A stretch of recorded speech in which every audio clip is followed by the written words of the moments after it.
බදුල්ල මහේස්ත්‍රාත් අධිකරණයට ඉදිරිපත් කළ පාර්ලිමේන්තු මන්ත්‍රී චාමර සම්පත් දසනායක මහතාව අප්‍රේල් මාස 21 වන දින දක්වා රක්ෂිත බන්ධනාගාරගත කර තිබෙනවා. පොලිසිය පැවසුවේ පොදු දේපල පනත යටතේ ගැනෙන වැරදි සිදු කර ඇති බව දක්වමින් අපරාධ පරීක්ෂණ දෙපාර්තමේන්තුව අධිකරණයට කරුණු වාර්තා කරන බවයි.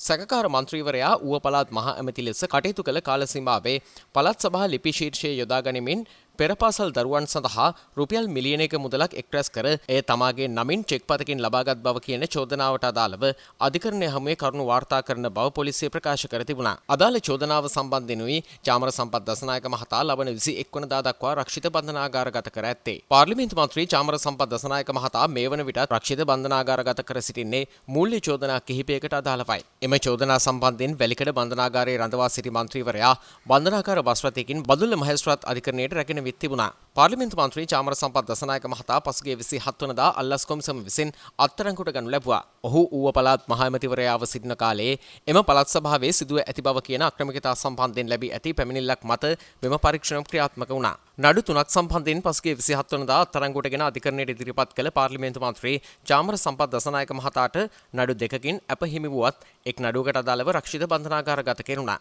කෙසේ වෙතත් එහි තවත් චෝදනාවක් සම්බන්ධයෙනුයි අද දිනේ චාමර සම්පත් දසනායක මහතාව අධිකරණයට ඉදිරිපත් කරනු ලැබුවේ. ඒ අනුව එම චෝදනාව සම්බන්ධයෙන්ද චාමර සම්පත් දසනායක මහතා ලබන 21 වනදා දක්වා රක්ෂිත බන්ධනාගාරගත කිරීමටයි අධිකරණය නියෝග කළේ.